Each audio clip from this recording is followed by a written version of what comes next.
Gametogenesis के अंतर्गत एक और टर्म है जिसका नाम है होमोथैलिक। ये एग्जाम के दृष्टिकोण से बहुत इंपॉर्टेंट है। अब होमोथैलिक क्या है?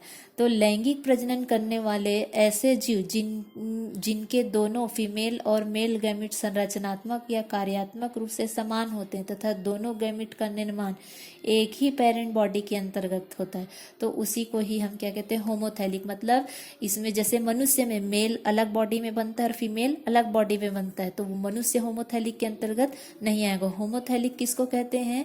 जिसमें मेल और फीमेल गैमिट जो है ना, उनका स्ट्रक्चर मेल और फीमेल गैमिट का स्ट्रक्चर और उनकी फिजियोलॉजी मतलब उनकी कार्य क्षमता है ना, या कार्य करने का जो तरीका रहता है वो मेल और फीमेल दोनों का सेम रहता है ना। और दोनों गैमिट का निर्माण जो है एक ही पेरेंट बॉडी मतलब एक ही शरीर के अंदर मेल भी बनेगा और उसी के अंदर फीमेल भी बनेगा, तो उसको हम क्या कहते हैं? होमोथैलिक। इसका एग्जाम्पल है म्यूकर।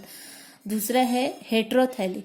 जब दोनों गैमेट संरचनात्मक रूप से या कार्यात्मक रूप से समान होते हैं लेकिन इनका निर्माण अलग अलग पेरेंट में होता है, तो उसको हम कहते हैं हेट्रोथैलिक। नाम से स्पष्ट है, इसमें भी गैमेट का शेप, साइज मतलब स्ट्रक्चर और उनकी फिजियोलॉजी जो है वो सेम रहती है, लेकिन उनका निर्माण जो है वो मतलब अलग अलग पेरेंट में होता है। मतलब मेल का अलग पेरेंट में बनेगा और फीमेल जो है वो अलग पेरेंट में बनेगा, इसलिए उसको हम क्या कहते हैं? हेट्रोथैलिक। और हेट्रोथैलिक का एग्जाम्पल है राइजोपस।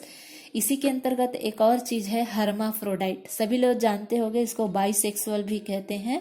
इसमें नर तथा मादा जनन अंग अलग अलग होते हैं, अलग अलग होते हैं। इनका जनक एक होता है, हर्माफ्रोडाइट कहलाता है। मतलब नर जनन अंग अलग टाइप का होता है और मादा, जैसे ये वाले में हम देख रहे हैं कि नर और मादा संरचनात्मक रूप से समान, कार्यात्मक रूप से समान रहते हैं, लेकिन इनका निर्माण जो है अलग अलग पेरेंट में होता है। जबकि हर्माफ्रोडाइट में क्या रहता है? मेल और फीमेल का जो स्ट्रक्चर रहता है वो अलग अलग रहता है, लेकिन इनका निर्माण जो है एक ही बॉडी के अंतर्गत या इनका जनक जो है वो एक ही होता है। इसको हम कहते हैं हर्माफ्रोडाइट। जैसे प्लांट का एग्जांपल लें तो प्लांट का एग्जांपल है हर्माफ्रोडाइट में, जैसे आपने देखा होगा गुड़हल का जो फ्लावर रहता है उसमें एंथर मतलब एंड्रोसियम और गाइनोसियम एक ही फ्लावर के अंतर्गत बनता है ना, तो उसको हम क्या कहते हैं? हर्माफ्रोडाइट या बाइसेक्सुअल। हिंदी में इसको द्विलिंगी कहा जाता है। धतुरा, धतुरा भी ऐसे ही है। अब इसी के अंतर्गत दो और सब टॉपिक हैं। मोनोसियस एकदम इंपॉर्टेंट है, मोनोसियस और डायोसियस। सबसे पहले हम पढ़ेंगे मोनोसियस। मोनोसियस क्या है ना? मोनोसियस क्या है? तो मेल और फीमेल फ्लावर है ना, जब सेम प्लांट पर मतलब मेल और female flower, male and female flower are present on the same plant, मतलब किसी भी पौधे का मेल वाला भाग और फीमेल वाला भाग एक ही पौधे पर प्रेजेंट रहता है ना, तो उसको हम कहते हैं monoecious. They are capable to self pollination है ना। चूंकि इसमें मेल वाला भाग और फीमेल वाला भाग एक ही पुष्प के अंतर्गत या एक ही पौधे के अंतर्गत बनता है ना, इसीलिए इसमें किसकी संभावना रहती है? सेल्फ पॉलिनेशन मतलब स्वपरागन की है ना।